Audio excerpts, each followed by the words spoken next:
ప్రారంభమైంది వేసవికాలం. సో తిరుమలకి సంబంధించి పెద్ద ఎత్తున భక్తులు వస్తారు. లగేజీలు మీరు తిరుమలకి తీసుకొని వస్తారు.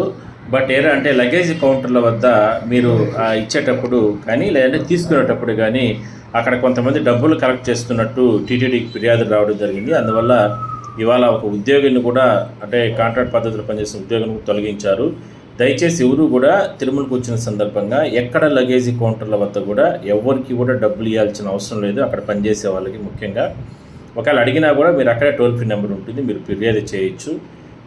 ఎందుకంటే టీటీడీకి సంబంధించి వాళ్ళు భక్తుల కోసం ఉచితంగా ఫ్రీగా లగేజ్ కౌంటర్స్ని నిర్వహిస్తూ వస్తున్నారు. కాబట్టి మీ లగేజీలన్నీ కూడా, ఎందుకంటే గదులు కాటేజీలు ఈ సమ్మర్లో చాలామందికి దొరకవు. మీరు దర్శన టికెట్లు ఉన్నా కూడా ఆ గదులు కాటేజీలు దొరకవు.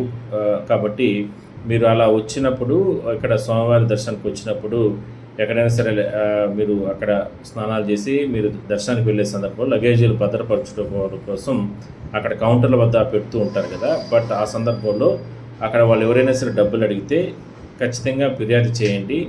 ఎవరు కూడా డబ్బులు ఇవ్వాల్సిన అవసరం లేదు. టోకెన్ ఇస్తారు, ఆ టోకెన్ తీసుకొని మీ లగేజీ అక్కడ భద్రపరుస్తారు. దాని తర్వాత మీరు దర్శనానికి పోయి వచ్చిన తర్వాత మళ్ళీ మీరు ఆ టోకెన్ చూపించి మీరు రిటర్న్ తీసుకొని వెళ్ళొచ్చు. సో ఇది మాత్రం ఖచ్చితంగా గమనించండి, పాటించండి.